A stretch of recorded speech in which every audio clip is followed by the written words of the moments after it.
My name is Susan Elgin. I'm president of the commission, and this is my favorite event, being president of the commission for Maryland women.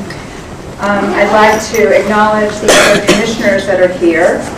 Pat Cornish and Tanisha Golden are co-chairs of tonight's event. We also have Lynn Buttrell, Helen Houghton, Darlene Breck, Ginger Miller, Kara Tenenbaum, Debbie Risper, Rosanna Boyd, Dr. Kathleen White, and Diane Williams.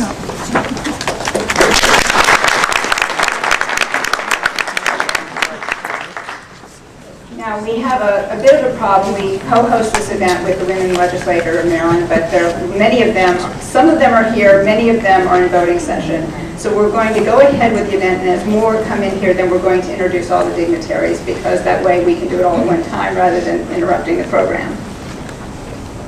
I'd like to introduce Secretary Ted Dallas, who is the Department of Human Resources. Who houses the Commission for Women. Thank you, everyone. It's great to be here tonight, and it's my pleasure to welcome you all to the 2012 Maryland Women's Hall of Fame ceremony tonight. We are here to honor 6 outstanding Maryland women who have made a unique and lasting contribution to Maryland. I can say without hesitation that the 6 women being honored tonight definitely live up to that ideal.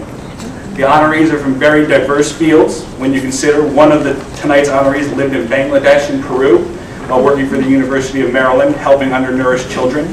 Another was a heroine of Title IX who pushed to end inequities in women's sports in college. Another honoree is our absolutely fabulous state treasurer. Not only is she one of the kindest people you'll ever meet in your life, she is also the driving force behind our Maryland's coveted AAA bond rating.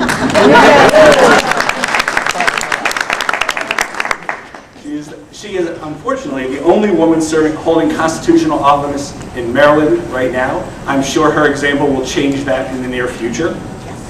Another has been inspiring young people for 46 years on the college level, and is the first woman who is the president of the National Association of Personnel Administrators, where she encourages women to pursue leadership positions.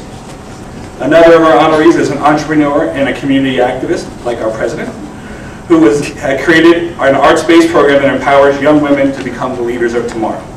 And last but not least, we have an honoree who was the first Maryland woman appointed to the Court of Appeals for the Fourth Circuit. She is a distinguished jurist and a legal mind, and only the second woman on the court's 150-year history.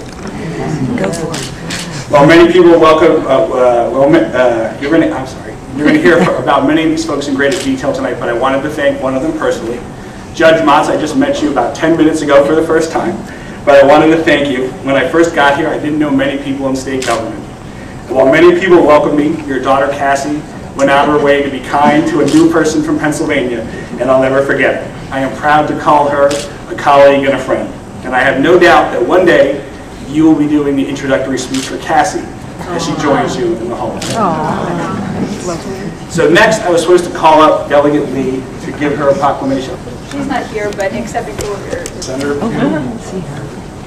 some folks who are still pursuing a higher duty in their voting and they're in session. So rather than read a very long proclamation from the governor, it congratulates all of us on Women's History Month for March 2012.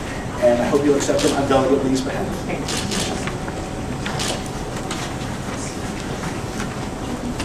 Let me first say welcome to all of you. This is certainly a great day in the state of Maryland when we get an opportunity to honor such women. They always tell us that we must be prepared always. And as the second vice chair of the Women's Caucus here in Maryland, it is indeed an honor and privilege to salute so many great women in the state of Maryland. Our treasurer, who has been among us, one of us, a legislator for a number of years. And I also want to take a moment to do a special thank you for honoring such great women, and especially Gwendolyn Brooks, because I've seen some of the work that she's been able to do with young women throughout the state of Maryland, and she does us proud. But all of you who have been inducted tonight are certainly the kind of women that we wish all of our women would aspire to, our young ladies would aspire to. So congratulations on behalf of the Women's Caucus of the state of Maryland, and we wish you all the best. Thank you so much. It gives me great pleasure to introduce Kristen Sofer on behalf of Barbara Mikulski, our great senator, and Joyce Levitan, on behalf of Senator Ben Cardin. Both are here tonight to bring us greetings and a few words. Good evening, everyone. It's my honor to be able to represent Senator Mikulski here tonight. She thanks all of the commissioners of the Maryland Commission for Women for inviting us to participate in this. She actually sent me, I usually kind of talk off the cuff, but this year's a special year, so she actually gave me a brief greeting that she wanted me to read. Good evening to all the talented and capable, hardworking women here today celebrating Women's History Month of this year. And congratulations to tonight's honorees on your induction into the Maryland Women's Hall of Fame. During my tenure in public office, I have been blessed with the opportunity to fight for women and women's rights. I have joined with other women in Congress to advance issues like women's health care, violence against women, employment discrimination, access to federal procurement opportunities for women business owners, and recognition of women in the military. Friends, I never dreamed of being a U.S. Senator, but on March 17th of this year, I will become the longest serving woman in the history of U.S. Congress. Wow.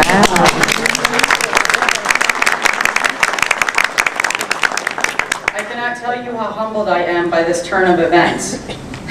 It's a long time coming turn of events. But while I was the first, I never wanted to be the only. Rather, I wanted to be the first of many. That too has come to pass. Now there are 17 women in the U.S. Senate.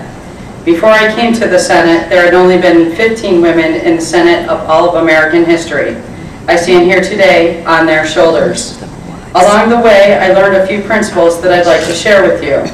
First, nobody but nobody does it alone. You don't get to be me without a whole lot of we. Parents, teachers, friends, and supporting organizations. Secondly, there are always teachers, some in very surprising places. Be sure to look out for them.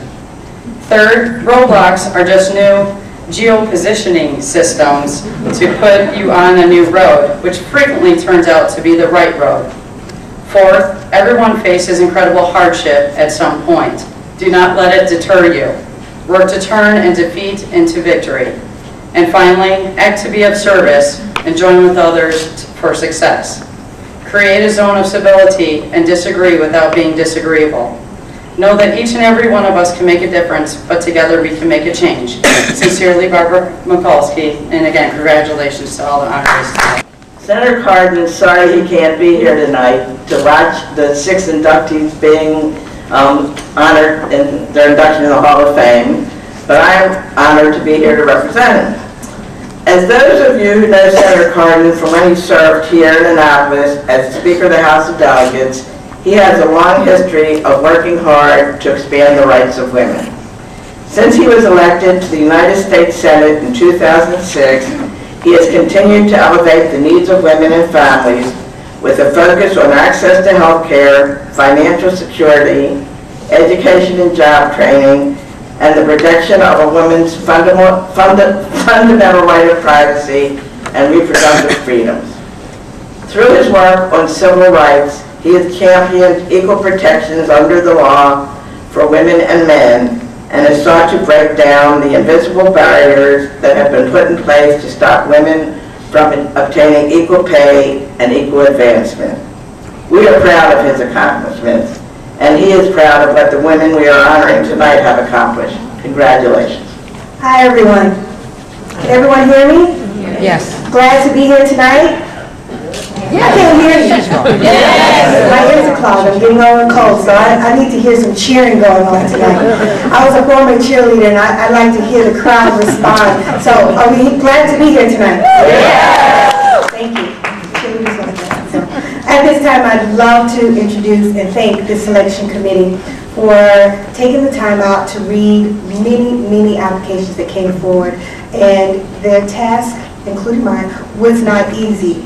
But I can tell you, as a takeaway from reading these bios of all of the nominees, I can tell you that I literally said, I need to do more. I haven't done enough. So I was inspired. So I hope that as we hear from the awardees and their nominees, that we do, in fact, walk away with just that, being inspired to do more. So with that being said, I would like to recognize Pat again.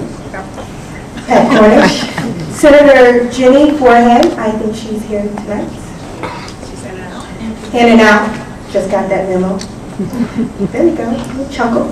And Linda Lindsay and Dr. Virginia Beecham. I'd also like to take an opportunity to thank, and I know they're not prepared for this, Crystal Young and Ellie Elgin, who are with the Maryland Commissioner for Women, and they have worked so tirelessly to make sure this is taking place. Crystal, Ellie, so high.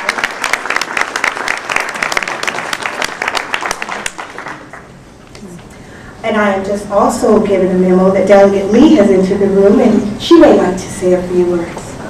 Thank you so much. I'm really honored, delighted to be here and to see so many who came today. Thank you so much for coming to Annapolis. As she said, I'm Delegate Susan Lee. I'm the chair or the president of the Women's Caucus, and we've always been a sponsor of this event, and it's 27 great years. Let's give everyone a hand on that.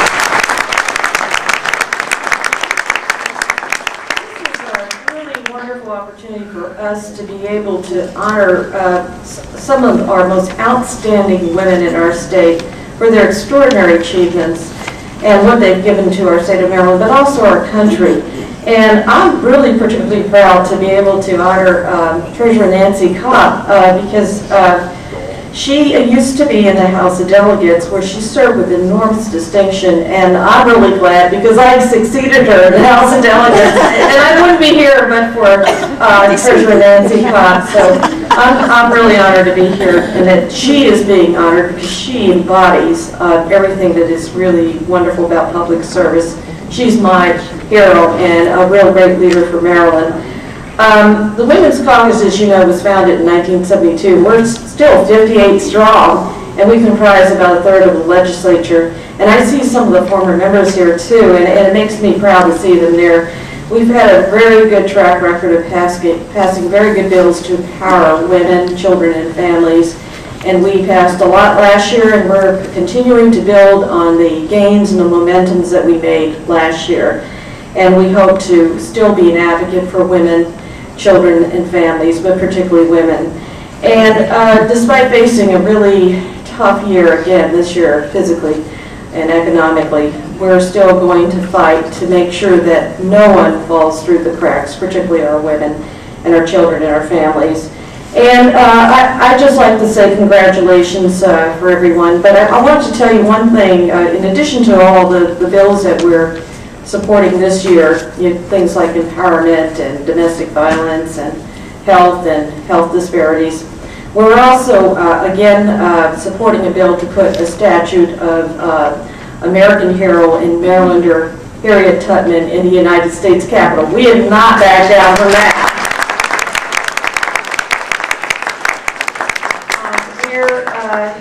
Now I think we got everybody on board. Last year it was a little difficult because we're going to replace John Hanson. Now we're not going to replace him. We're going to put the statue in a prominent place in the Capitol because she was your classic overachiever, multitasker that could do everything. And so we think that we should honor her, and she was a part of our state too. But anyway, again, I just wanted to congratulate all those that we're honoring today, and also the organizers of this wonderful event every year. And thank you for letting the Women's Caucus be a part of this. Thank you so much, and congratulations. So at this time, I would like to bring up our first presenter. He will be speaking regarding Dr. Maureen Black. And at this time, I'd love for Dr. Jay Perlin to please come to the podium.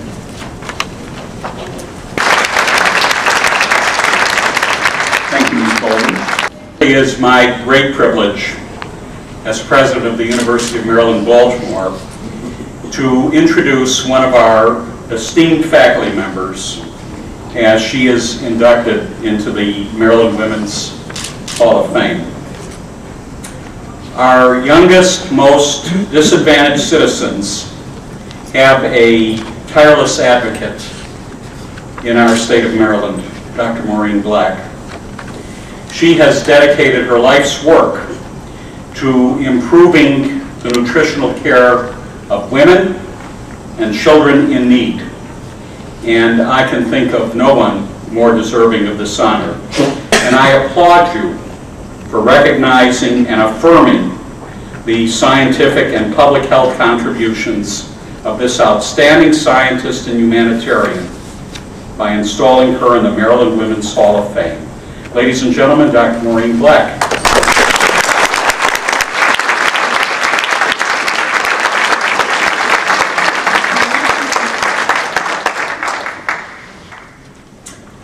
Thank you very much. Thank you, Dr. Perman. Dr. Perman has been my mentor and my hero for many years.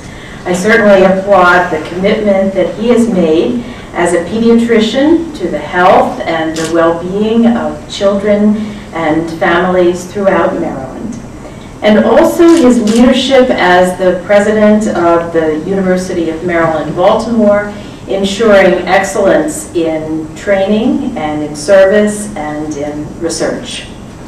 I'd like to thank my wonderful husband, Bob, and our two daughters, Shanti Taylor and Marisa Weems, both of whom will deliver babies in the next month. Pretty exciting.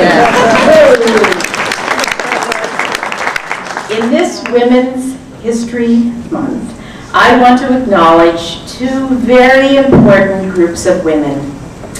One group represents the leaders of tomorrow.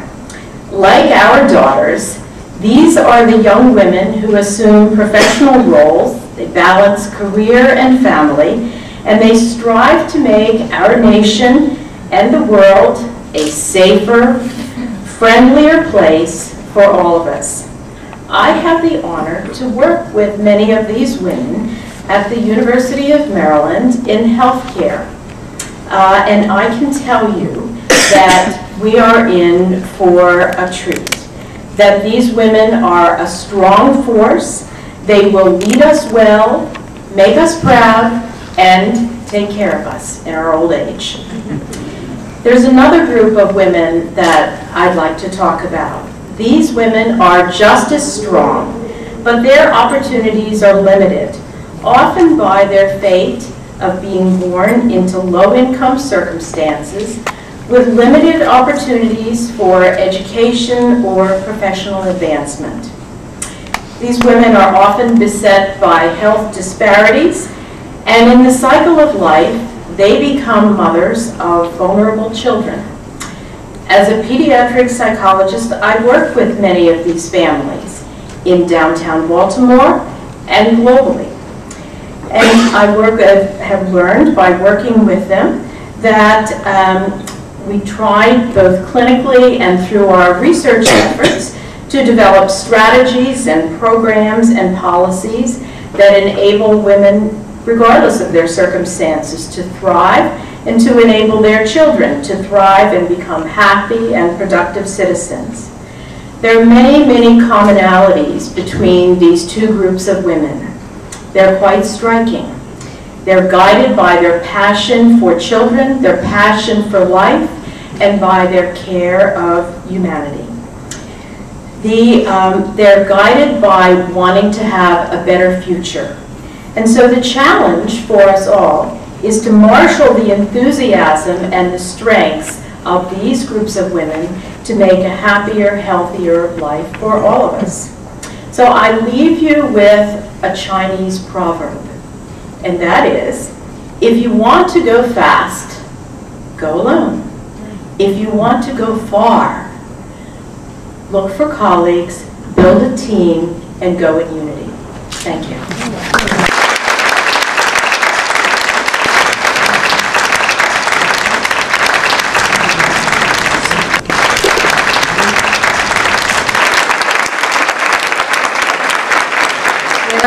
In regards to Margaret Dunkel. I am delighted today that this year is a special year because it's the 40th anniversary of Title IX, the most important legislation ever passed for women and girls in the United States since women first obtained the right to vote. It prohibits sex discrimination at all levels of education, And though it prohibits much more than discrimination in sports, it is often known as the sports law. If you look at some of the histories of Title IX, you're not going to find Margaret's name there. And yet it was Margaret who played the major role in the implementation of Title IX in the area of sports. She is truly the unsung hero of Title IX. You have truly made a difference for innumerable women and girls. Your work will never be forgotten. Thank you very much.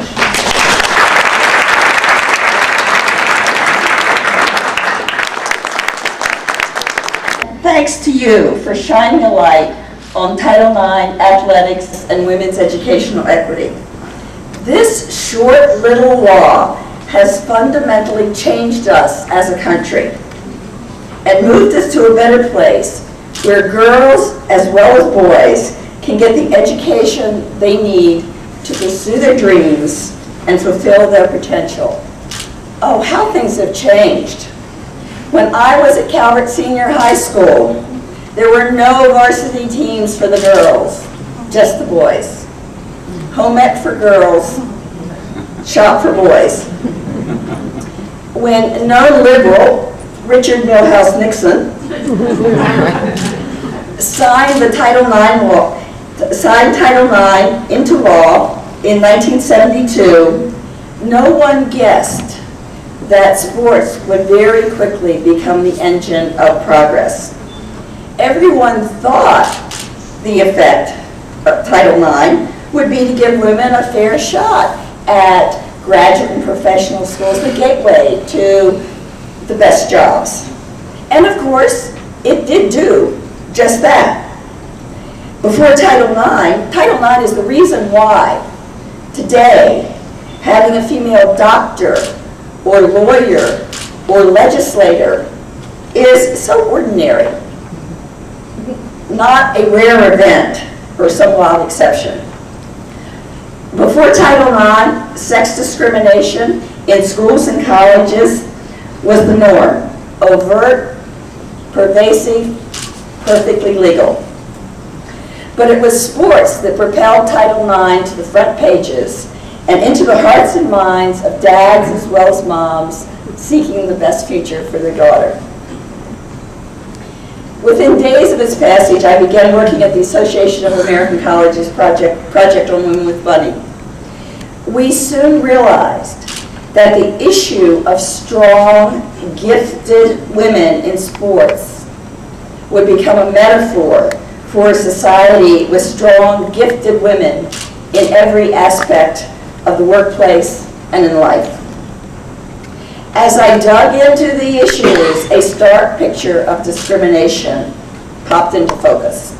No athletic scholarships for women, far fewer teams, far fewer opportunities, females getting cast off from the men's teams, female coaches working for free, bake sales, and women's teams receiving, on average, just 1% to 2% of the college sports budgets, sometimes no budget at all.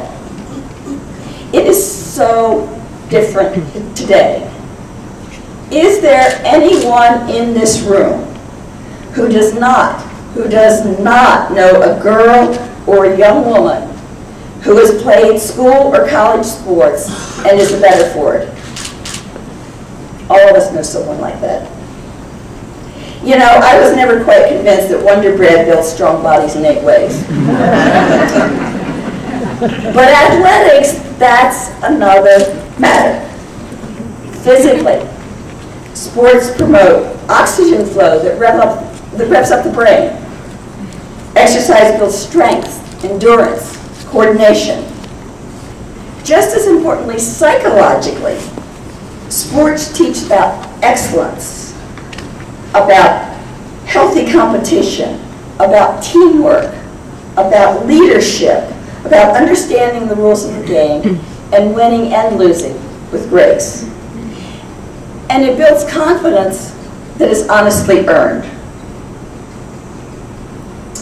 It is a special honor for me to be on the same list as Elizabeth Brown. Elizabeth Brown was the first Brown versus Board of Education of Colbert County, not Topeka. In 1937, this young teacher aided by an equally young and dedicated NAACP attorney, Thurgood Marshall, brought and won a 14th Amendment equal protection case against the County Board of Education for paying African American teachers about half what white teachers were paid. She is a true pioneer for racial equality in the workplace, and I can only hope that my work for gender equality in the classroom and the playing fields echoes her noble spirit. We've made enormous progress. During the Vietnam War, Harvard President Nathan Pusey was asked what the draft meant for Harvard graduate programs. His reply, "We shall be left with the blind, the lame, and the women." Poetic justice today, the president of Harvard is a woman. But there is still a long way to go. Today, there are still fewer girls playing high school sports than there were boys 40 years ago when Title IX became law. And even today, most schools and colleges would flunk Title IX, surely in athletics and likely in other areas as well. The important thing is that the journey to equality continues. And today, most Americans know, surely know, that a fair playing field for boys and girls in sports and in life is a pathway to a better tomorrow. Thank you.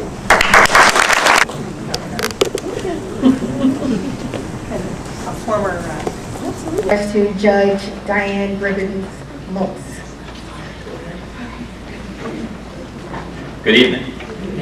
Although the next few moments will be excruciating for her, it is my pleasure to recommend Judge Diana Griffin Motz for induction into the Maryland Women's Hall of Fame. Diana's friends are fierce loyalists, and many of them are here this evening. This is because she is a selfless advocate for others. She's a woman of great class, culture, and dignity, with a very endearing sense of humor and affection for those fortunate enough to be counted among her acquaintances. As the first and only woman from Maryland to serve in the federal judiciary at such a high level, Diana Motz fully deserves the honor you bestow on her this evening. It is my privilege and pleasure to introduce her to you now.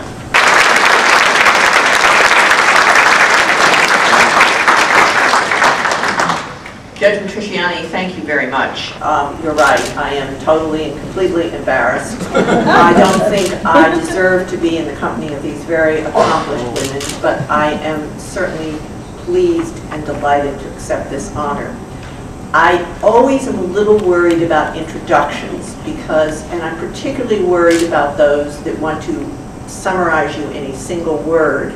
That happened to me twice recently, and I was worried that the word would be clumsy, or insomniac, or careless. But I think that there is actually one word that can characterize the career that I have had and the life that I have had, and that word is lucky. I have been lucky in my career. I became a judge at exactly the time when they were looking for women to fill out the bar, if you will. And I've been lucky in the career that I've had and the friends that I have learned from. Those people, the cadre of people that I worked with in the Attorney General's office and then in private practice, several of whom are here today, taught me more than I can tell you. The two women that have already been inducted, two women lawyers that have already been inducted to the Hall of Fame, Judge Rita Davidson and Judge Ellen Hollander, are totally and completely worthwhile being here. I wish I could say that I measure myself with their accomplishments. I worked for one of them, and I worked with the other one, and I can attest to their caliber of work and devotion to the legal profession. I can't say anything else about my friends except that they have taught me what I've learned about practicing law, what I've learned about giving job justice has been from the friends that I've worked with through the years. And finally, I've been enormously lucky in my family. I found someone that could put up with me and has put up with me for almost 45 years. I have 3 children, all of whom, as far as I'm concerned, should be in the Hall of Fame right this minute. And the 2 most adorable little red-headed grandsons that you can ever imagine. So I thank you all very much for this honor. And I'm overwhelmed.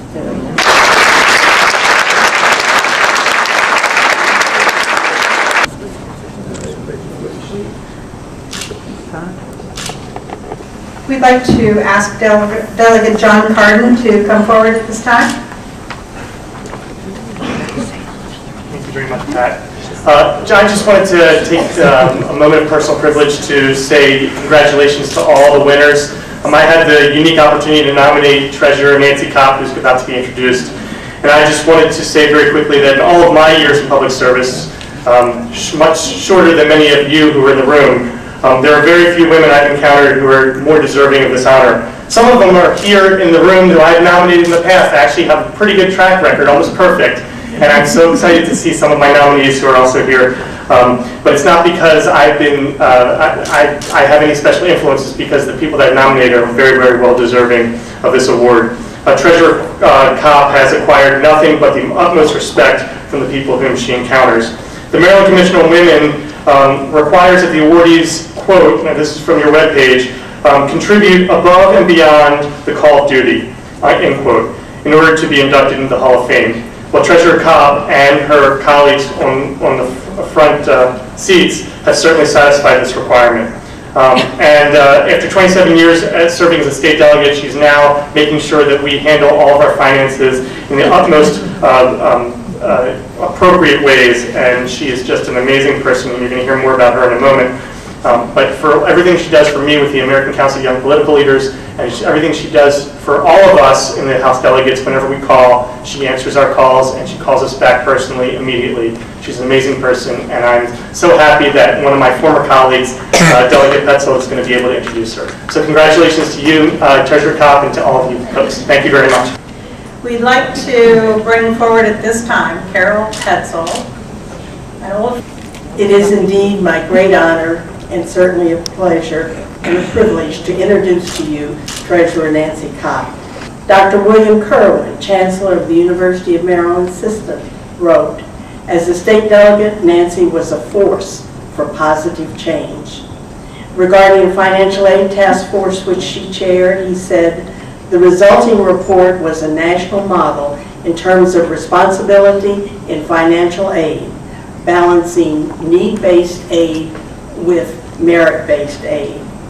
He concluded that her input and insights were key elements in generating such a far-reaching report. And finally, Senator Brian Frosch summed it up very succinctly. "I can think of no one who has made greater contributions to the state of Maryland over the past 3 decades. Nancy Kopp.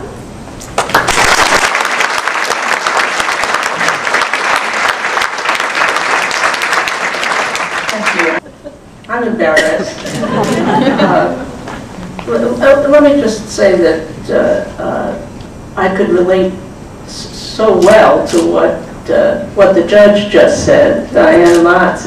It's amazing, but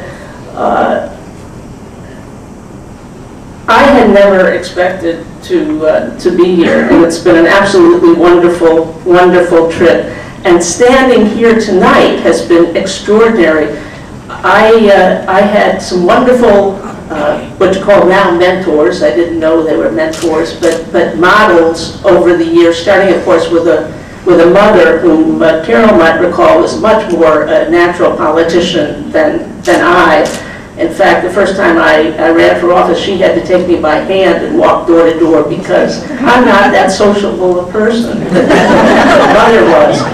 But the first person that I worked for as a college intern, and then after I graduated, was Congresswoman Edith Green from Portland, Oregon, and actually I worked in her office and her subcommittee at the same time that Bunny Sandler did. She was a magnificent model of somebody who came up the tough way and toughed it out the whole time. And then I came to Annapolis and had the wonderful opportunity to staff the Montgomery County delegation to Annapolis, worked directly for the vice chairman of the delegation, who was Lucille Moore, with whom I subsequently shared an office for 10 years, and then Lucy was the first woman treasurer of the state of Maryland, a great model and a great mentor to so many of us. I think almost every day. I do think every day of Lucy because her portrait is actually looking at me. But she was an inspiration for so many people, not only Carol and the rest of us in the legislature, but for the people in the treasurer's office. I had the opportunity also in the last 10 years to work with a truly outstanding public servant, one of the most amazing women I've ever known, and that's Bernadette Bennett, who is the chief deputy treasurer, who keeps reminding me when I stray from the Lucy Moore path that I have to get back on it. And then finally, another mentor, a woman in the legislature with whom and for whom both Carol and I have worked over the years, who I find it hard to talk about without choking up, because she was really, I think, the model of a great woman as well as a great public servant. That was Helen Koss, who also has been honored here. Helen was the first chair of a standing committee of the Maryland House of Delegates. She had a lot of young men on her committee, and they rebelled against her.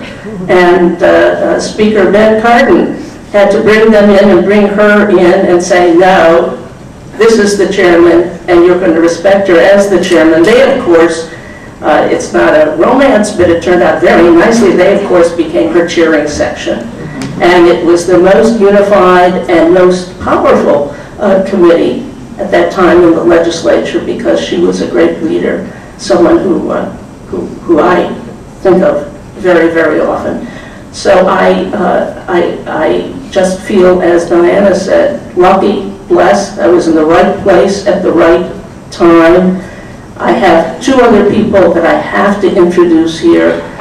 My husband, who has been my true mentor and guardian for the last 40 years, my ethics advisor, without whom I don't know what would have happened, and Emily Cobb-Dantas, who was the first child born to as far as I know, an incumbent member of any state legislature in the United States. We've done research, can't find anyone else. And Diana is the mother of two wonderful grandchildren. Thank you all so much.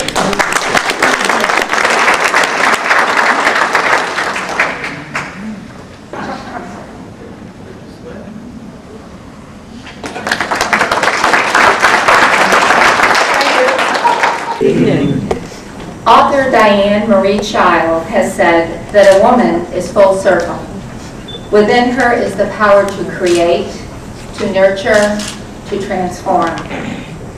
These simple but powerful words aptly describe both the person and the power of the next recipient.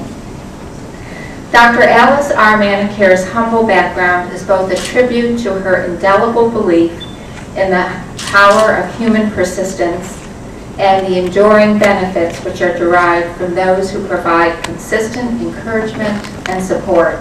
She remains a paradigm of the caring professional, and to those of us who are her colleagues, she is a veritable icon. Would you please help me congratulate our veritable icon, Dr. Alice Manicare.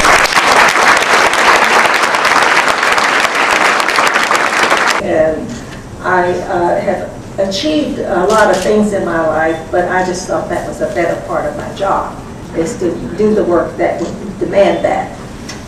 But I'm going to talk to you mostly about how I got to Frostburg, because I think it's an interesting story.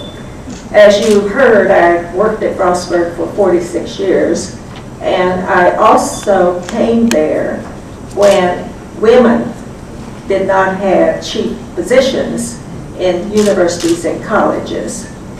But we had a president at that time, Dr. R. Boyne Artistry, who is not with us anymore. But he chose to take that little school, which is a teacher education college at that time, and he chose to expand it into a university. In so doing, he recruited students himself. He got to the point where he brought a large number of students, more than they had housing for students, and he also had brought a lot of women students to the campus. Formerly, it was locally housing for most of the people. So he decided that we needed to have, or he needed to have, a woman administrator on his staff to deal with the issues of women. So therefore he called the local chapter of the AAUW, which is the American Association of University Women, and asked if they could recommend somebody to come to be a candidate for that position. He went to that organization. They advised him to look at the national organization because they would be better prepared to recommend someone. He did that. The national organization at that time had a woman on its executive committee who was from Indiana University in Bloomington, Indiana. So they immediately asked that lady, Dr. Roberts, if she would check with University of Indiana University to see if they could help us out. They did call the university, who immediately went to the head of the student affairs area, which had a training program in Indiana to train people to be women administrators. They, at that time, knew that I was getting my doctorate that year in May, and that between my master's and my doctorate degree, I had developed a program in student affairs for a small women's college in Illinois by the name of McMurray College in Jacksonville, Illinois. And so that, they felt, gave me some training for what I was going to do. While in Indiana, I prepared for the possibilities of doing a job like that. I also worked with the lady in charge of building the buildings. Frostburg was going into a program building residence halls, so they wanted somebody who could understand a blueprint and all the other things that goes with building a building. So this president called me. I never applied for the job. He called me to ask if I would come for an interview. I said, I don't even know where Frostburg is. Never heard of it. And so he says, well, I can tell you how to get here. That time, I was a very, as my introductory speech said, I came from a very, very, very poor background as far as financial things were concerned, and worked every penny of my way through school. But the point was that I was riding a bus. So to get to Frostburg, Maryland, I asked how you do that. And so he guided me to come through Pittsburgh and also the little bus that was going to get me to Frostburg. He did that, and I sat in the bus station all night in Pittsburgh, and I finally got to Frostburg, and he met me at the bus. This was one afternoon because I was on my way to Philadelphia to attend a national meeting of women deans and counselors at that time. And so he said, well, you could stop by and visit with us, and then I'll take you back to the bus station and you can get a ride. So that's what he did, and I visited with him for 3 hours. He was really, really, really interested in having me join him, so he offered me a position on the spot. I said, I don't want to take a position right now. I said, I want to be interviewed by other people. So he says, okay, you go to your meeting, and then when you come back, you can talk with me again. I did exactly that. When I was served as president of the National Association of Student Personnel Administrators, they were all men. There were no women to speak of at all in those positions. But they put me on the board in 1971, 1976, I was president of the organization. The job for me was, when they put me on the board, was to see if I could increase women interest in the association. Well, I organized the whole United States into 6 regions, and I nominated a woman from each region, and I asked them to recruit women for NASPAR. And that's what we did, and we have now twice as many women as we have men. We now have an organization that trains women to be into the profession, and that profession finally named me as the name of that organization is the Alice Manicure Symposium. So I've done a lot of things like that that helped me. But most of all, I also travel a lot throughout the world. I will sum it all up by saying, out of all of those experiences, the students were my life. The students were my life. Many of them are sitting in this audience tonight. Many of them are in your state government. Many of them are teaching your children, and they are doing very well in the professions that they chose to do, even beyond the fact when we were just a teacher's college. So those students highlight my life because I still stay in touch with them. I meet with a whole group of them every year that graduated in the 60s. I stay close to their life, to their children, and I enjoy them very much. And they help me do the work that I did until I could get the staff to do the work. So thank you very much for recognizing me. I really appreciate that. And I'm humbled by the thought.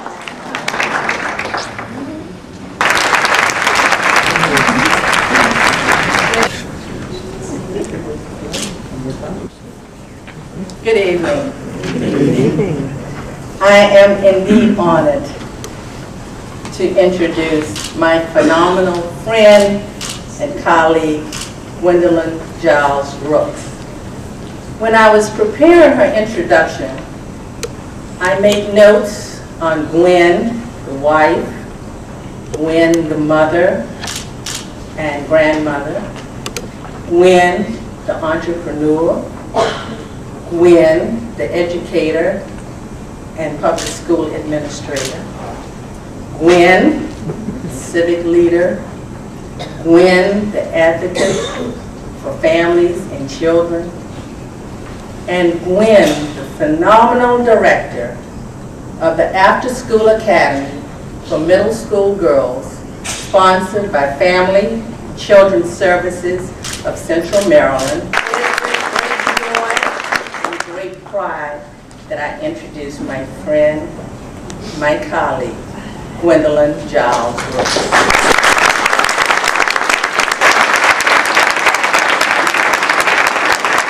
Joanne and I are partners in growing girls for greatness. Let me put my glasses on. Joanne mentioned to me that she had submitted my name to be a candidate for the Maryland Women's Hall of Fame. And I said, Joanne, you didn't. She said, I did. When I received a notification that I had been selected among a distinguished group of women, I was shocked and humbled. When you have a passion for work, it never seems like a job. The Dare to Dream After School Academy was conceived by Karen Haywood West and my daughter Heidi Brooks Arndt. And as Joanne said, it is a partnership between Family and Children's Services of Central Maryland and our sorority, AKA. Shortly after the academy began, Heidi accepted a position in another state. She let Stanley Levy, the executive director, know that her mother would direct the program. I think I was the last to know. Challenges arise when you realize the young girl doesn't see her own potential as she grows to become a young lady. The reward becomes apparent for both the student and the mentor when the young girl becomes a young lady who understands and appreciates the fact that she is respected, honored, and loved. Over the 12 years, I have watched the young girls develop into beautiful young ladies. I was at Towson College for a meeting one day, and I was sitting outside waiting for the meeting to begin, and I saw some words that have stayed with me. And this is what I say to the girls every day, and some of them will repeat them with me. It is not your environment, it is you. The quality of your mind, the integrity of your soul, the determination of your will is what will make your world. My first group of young ladies have accomplished so much in their lives. Some have graduated from college, some are in college, they're all around. I have learned so much from them and realized I needed them as much as they needed me. As time passed, it became quite clear that I was not only a nurturer, I was an impassionate advocate for children and families, because working with children requires an investment in their families. It really is a very important component of the village. My background in education provided the necessary tools and resources needed in order to encourage the students and empower them to realize that there is no dream that is too big or too grand or unreachable. Working with retired educators, philanthropists, entrepreneurs who share the vision and mission of the Dare to Dream has led me to realize that I am blessed beyond measures to put into action the African program. It takes the entire village to raise a child, and so the village grows. And I want you to see my village. Village, stand.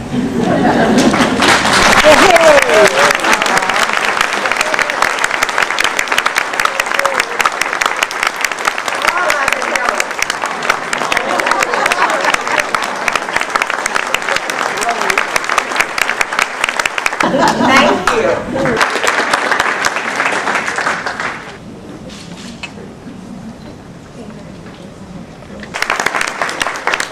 I'd like to welcome Jill Moss Greenberg to the podium.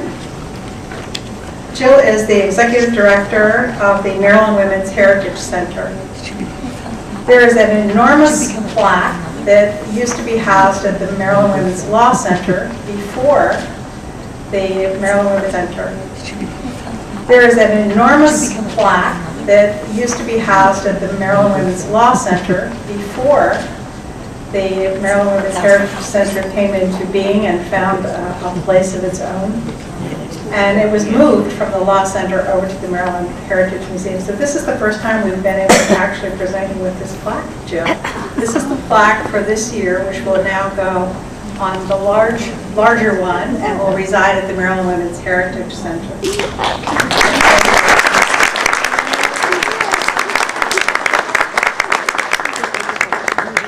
This is exciting for all of you who've supported the Women's Hall of Fame the Maryland Commission for Women, the women legislators, who just for everyone's information, this is their 40th anniversary, and we had the very first women's caucus of any state legislature in the country. So we have many things to be proud of in this state.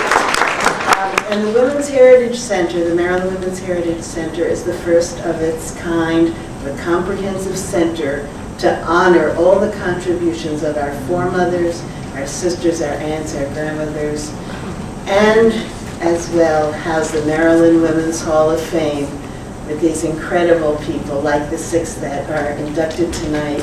I congratulate you on behalf of everyone at the Heritage Center. We hope all of you got this yellow sheet to learn more about the center and hopefully support it. We are hopeful this year we'll get also some additional funding from the state of Maryland to help finish the Hall of Fame, because about half the women are up now and we want to get the other half up, because as you hear tonight, every year we say there can't be more extraordinary people. And when you hear these stories, isn't it incredible?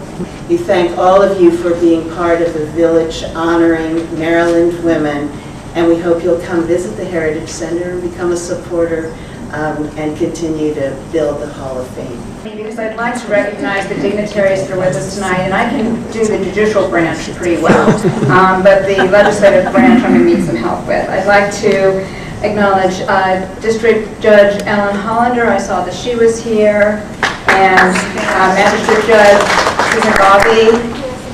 And if you can stand up, so I know who you are, but thank you. And Judge Rana from the Court of Special Appeals, along with Judge Nye, who's not on the Circuit Court of Special Appeals, and retired Judge Heller from the Baltimore City Circuit Court.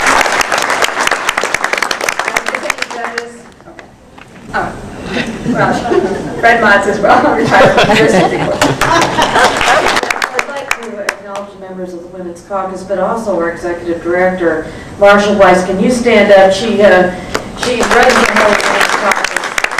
We have Delegate Aniso Gutierrez. Could you stand up? Anyway, on behalf of the women's legislators, thank you for letting us be a wonderful part of this event. Thank you. I'd like to briefly acknowledge that 2 women passed away suddenly. They were going to be here. One was Pat Carpenter, Chair of the Colbert County Commission for Women and Director of the Arts Council in Prince Frederick, and the other was Elaine Dunkel, the stepmother of Margaret Dunkel, one of our honorees. And Elaine Dunkel was a member of the Daughters of Abraham of Southern Maryland, as well as the League of Women Voters, and was an active participant well into her 97th year. I want to give special thanks to the women legislators of Maryland, the Maryland Department of Human Resources, and the Friends of the Maryland Commission for Women, who are all of our sponsors. And finally, I would like to really thank Bonnie Ariano, our Special Assistant to the Secretary at Dallas, and again, Crystal Young and Ellie Elgin for everything that they did to make this responsible.